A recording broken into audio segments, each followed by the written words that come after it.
Okay, in this video, we start talking about power pivot and specifically how to use DAX formula. And we're going to use DAX formula initially to do calculated columns. We're not going, there's two ways to build or use DAX expressions. One of them is calculated columns. So let's look at that one first. Within our food mart, I'm going to open up the data model. And I've got all of my data sets that I brought in through Power Query with a little bit of manipulation if I did that. And I'm just going to go to the product lookup right now. So this is a product file that lists all of our products and their brand, the SKU, and the retail price, product cost. So this is how much we plan to sell it for. This is what it cost us.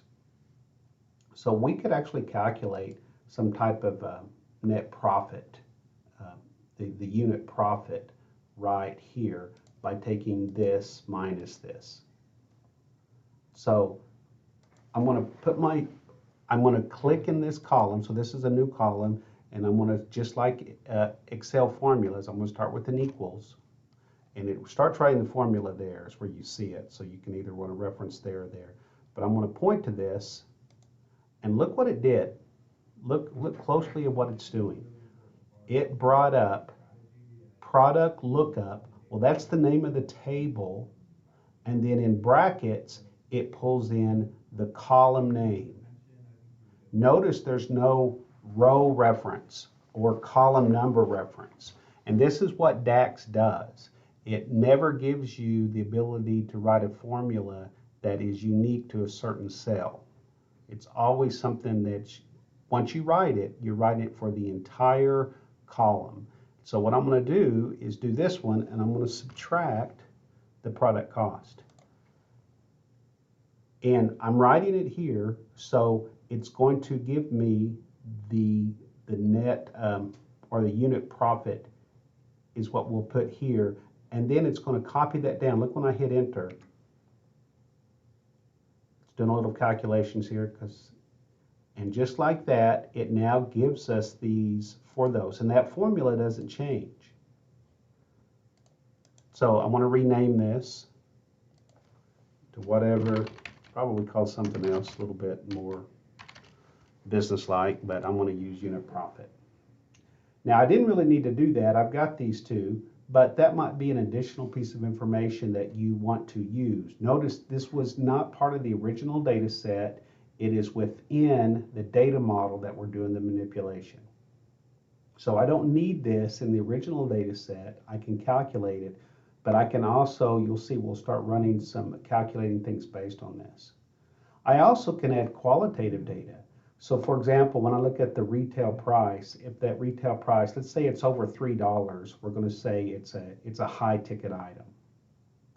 So what I'm going to do, same thing as before, I'm going to say equals, and then I'm going to say an if. And I can use the if statement. And it's just like Excel before. If this value is greater than or equal to 3, greater than or equal to 3, then I want to return expensive item. Otherwise, we'll call it a low, I don't know what you want to call it, regular item.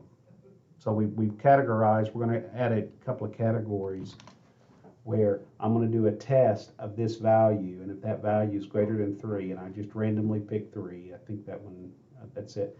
But if it's more than that, we're going to call this column. And now we can do this, and the nice thing, and again, we can rename this item type, or whatever you want to call it. Call it whatever you want. And you can see up until then, I probably ought to follow the same format. It tends to use lowercase. So let's rename this again, following the same format that's already been used. It's up to you. You can call it whatever you want, but I'm going to use, and then over here, I'm going to rename this item type. So that's how you can use calculated columns, and it's pretty handy.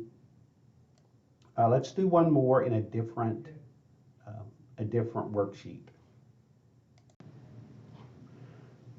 So this next calculated column, what we're going to do is I'm going to the transactions. And remember, the transactions is the primary data we're interested in, where we have transactions and we'd have a product ID, a customer ID, a store ID, and then ultimately how many things they purchase. So this particular transaction of this product by this customer at this store, they bought 3 things.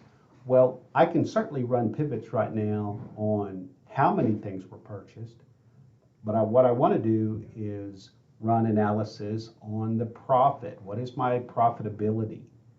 Well, what I want to do then is be able to pull this information or tie it to my products right there. And this is where it really becomes amazingly powerful what you can do. I'm going to use the related function. And look what I'm going to do. It's called related, so, and then left parentheses. And all you have to do is point to a column in another data set as long as it knows, as long as this particular record has a column in it and a value that it can find in another data set.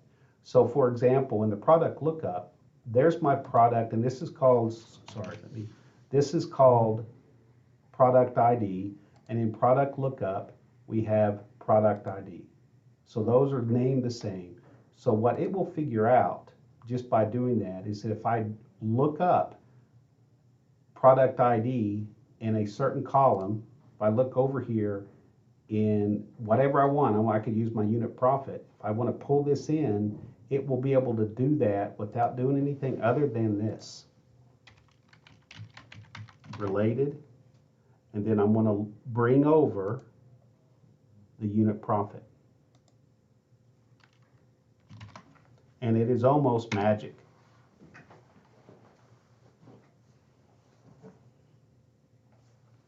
Just like this, it brought that over, and we can rename that. This is unit profit.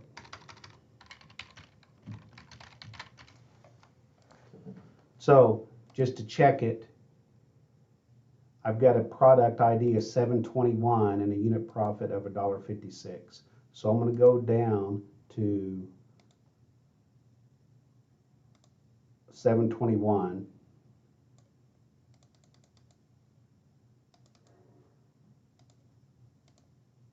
And there it is.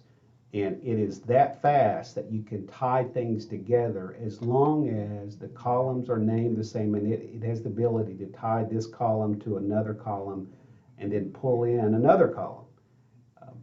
But now that I've got this, I can continue on. Well, I've got quantity.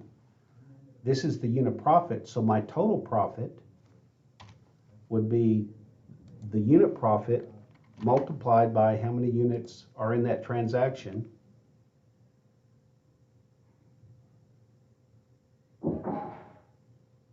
And then I'm going to rename this total profit.